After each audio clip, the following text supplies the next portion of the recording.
Mon bien-aimé frère, ma bien-aimée sœur, comme promis, nous allons faire aujourd'hui la synthèse concernant les conditions à remplir pour hériter du royaume de Dieu. Nous en avons défini 4, nous avons étudié une à une, et aujourd'hui nous allons en faire la synthèse et aussi les analyser par rapport aux croyances et aux pratiques des différentes religions. Et si nous affirmons que les religions ne sont pas la voie du salut vers Dieu, alors tu peux comprendre. Je te dis, je te répète, c'est par amour fraternel pour toi que je fais ces entretiens avec toi. C'est pour ton propre bien. Je ne suis pas là par plaisir pour m'attaquer à telle ou telle religion ou pour critiquer telle ou telle religion. C'est pour toi que je suis venu, vu la perdition générale dans laquelle se trouve l'humanité tout entière. Et l'auteur, je reconnais l'auteur de toute cette situation, c'est l'adversaire, c'est le diable. C'est pour ça qu'il faut bien l'identifier, reconnaître ses œuvres. Et nous sommes là pour détruire les œuvres de cet adversaire-là. Donc, c'est pour ton bien que je fais ces entretiens-là. Alors, je rappelle brièvement, nous savons que la situation que nous vivons présentement vient de la déchéance d'Adam et Ève, qui étaient nos premiers parents, nous tous, l'humanité tout entière. Donc, si je te parle, je dis, tu es un être humain, je te parle en tant qu'être humain. Donc, l'humanité tout entière, nous sommes sortis d'Adam et Ève. Ils sont déchus en désobéissant à Dieu, mais Dieu a pris une décision pour remédier à cette situation. Nous avons vu que celui que Dieu a désigné pour remédier à la situation, qui est la solution à tous les problèmes créés par Adam et Ève, la mort spirituelle et toutes ses conséquences, la mort physique et tout le reste, que cette personne, c'est Jésus-Christ. C'est bibliquement, c'est démontré. C'est lui la promesse faite en Genèse 3,15, les autres promesses qui ont suivi. Donc, c'est Jésus-Christ qui est la solution de Dieu pour détruire les œuvres du diable, pour reprendre la situation en main, la situation créée par Adam et Ève. Et quand celui-là, l'envoyé de Dieu, est venu, et Dieu avait dit qu'il mettra ses paroles dans sa bouche. Alors, quand il est venu, il a dit les paroles de Dieu. Il a enseigné ce que Dieu lui avait dit d'enseigner. Et c'est lui qui a défini les 4 conditions dont on a parlé précédemment, qu'on a étudié précédemment. Et je les rappelle ensemble maintenant. La première condition qu'il a définie, c'est écoute Israël, Jéhovah, notre Dieu est l'unique Jéhovah. Donc, l'unicité de Dieu d'abord. Et maintenant, il dit, tu aimeras Jéhovah, ton Dieu, de tout ton cœur, de toute ta pensée, de toute ton âme, de toute ta force. Et il a ajouté, et aussi ton prochain, tu aimeras ton prochain comme toi-même. Donc, ta première condition, d'aimer Dieu entièrement, totalement, de tout ton être. Donc, et aussi d'aimer ton prochain. Si tu as dit que de ces 2 commandements dépendent toute la loi et les prophètes. Les 600 lois que Moïse avait prescrites, Dieu avait donné à Moïse pour Israël, dit ça se résume à ces 2-là. Donc, toi, mon frère, toi, ma soeur, c'est ça, ça te concerne, ça me concerne. Première condition. Deuxième condition qu'il a définie maintenant, c'est le détachement des choses du monde. Et pour conclure ça, il dit, chercher, toi et moi, de chercher premièrement, le royaume et la justice de Dieu. Donc, de mettre Dieu en premier, la parole de salut de Dieu en premier. Et maintenant, les choses charnelles nous seront données. De ne pas mettre les choses charnelles devant, de mettre la charrue devant la bœuf. Ça, c'est, selon Dieu, c'est ça. Si nous mettons notre réussite dans ce monde, qu'est-ce que je vais avoir, qu'est-ce que je vais avoir, amasser les biens terrestres, ça, nous n'appliquons pas cette deuxième condition. Troisième condition, Jésus-Christ déclare, pour avoir la vie éternelle. Or, la vie éternelle, c'est que ceux qui doivent avoir cette vie-là te connaissent toi, le Père, comme le seul vrai Dieu et celui que tu as envoyé, Jésus-Christ. Jean 17, 3. Or, la vie éternelle, c'est qu'ils te connaissent, toi, le Père, le seul vrai Dieu et celui que tu as envoyé, Jésus-Christ. Troisième condition, incontournable. Quatrième condition, nouvelle naissance. Si un homme, un être humain, ne naît de nouveau, il ne peut voir ni entrer dans le royaume.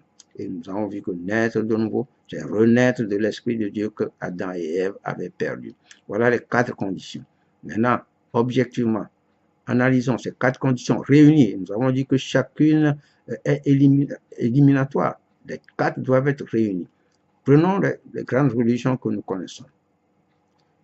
L'hindouisme, le bouddhisme, l'islam, le judaïsme, le christianisme. Bon, prenons que celle-là.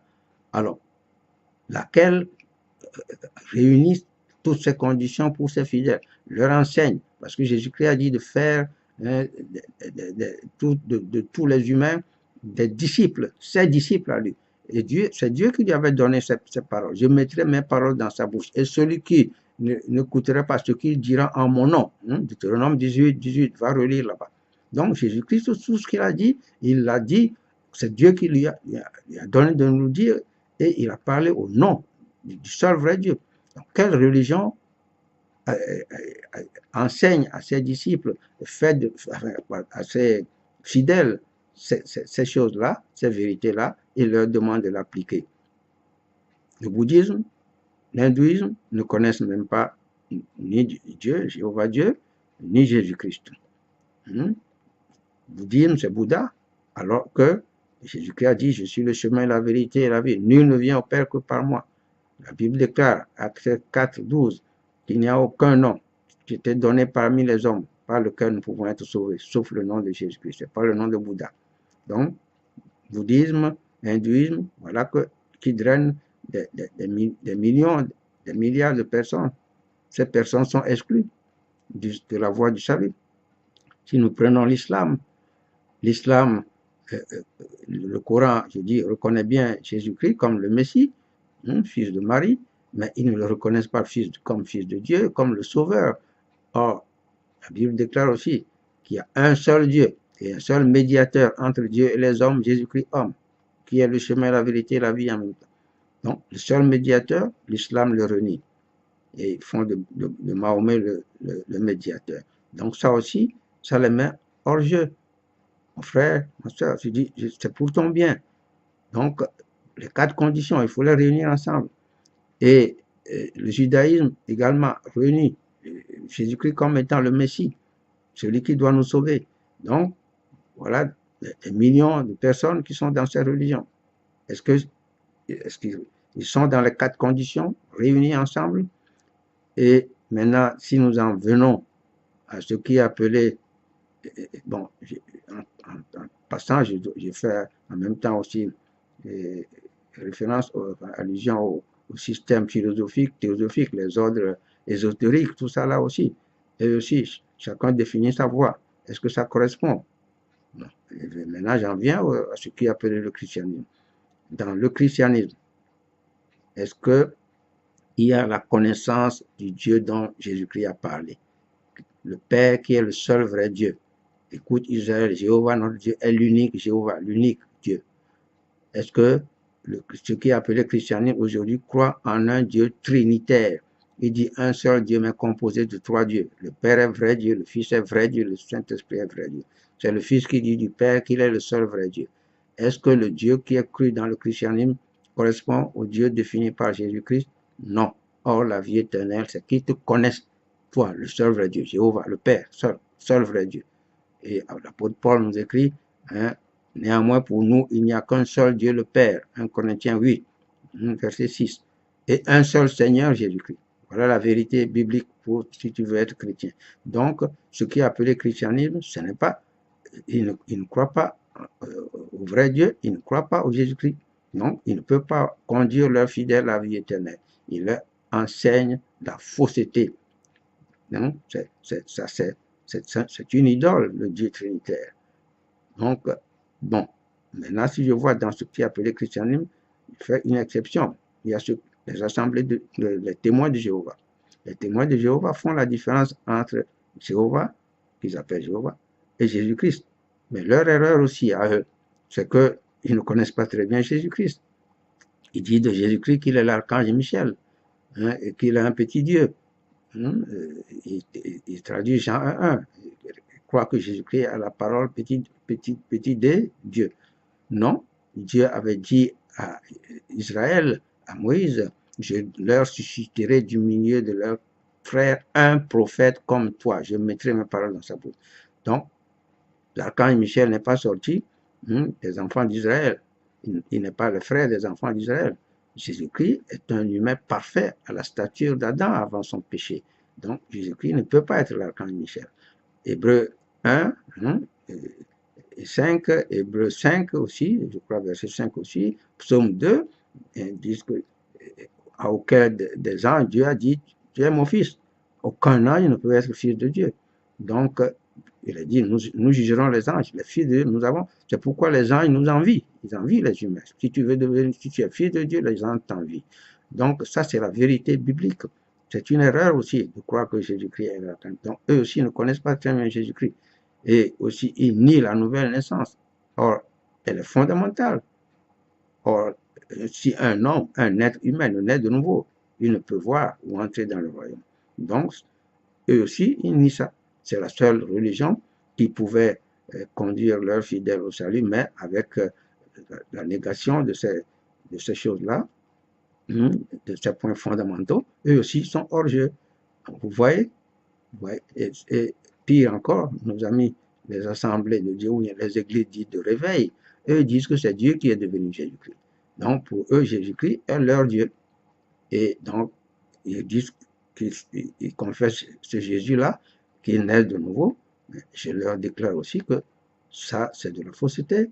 Ils sont nés de l'antéchrist, du faux Christ. Le faux Christ n'est pas Dieu. Le vrai Christ n'est pas Dieu, pardon. Le vrai Christ n'est pas Dieu. Donc, ils sont nés du faux Christ, de l'antéchrist. Ils ne sont pas nés du vrai Dieu. Donc, ça c'est ce qui se passe dans ce qui est appelé les religions aussi. Et ils drainent aussi des foules. Ils drainent des foules quand on leur dit là, ils ne veulent pas écouter. Jésus-Christ est leur Dieu. Ils chantent cela. Il n'y a pas de Dieu comme Jésus. C'est une fausseté publique. Donc, voilà la situation, mon frère, ma soeur.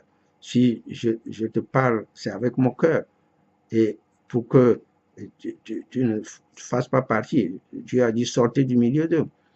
Et Dieu avait prévu tout ça. Jérémie 2, 13 dit, mon peuple a commis un double péché. Ils m'ont abandonné. Moi qui suis un source d'eau vive pour aller se creuser des citernes crevassées qui ne retiennent pas l'eau. Voilà les systèmes religieux, philosophiques, théosophiques, théologiques qui sont dans le monde. Donc, des citernes crevassées. Il n'y a pas d'eau dedans, tu ne peux pas aller boire. Il n'y a pas de vérité qui sauve là-bas. Et aussi, Jésus-Christ avait dit que large est la porte,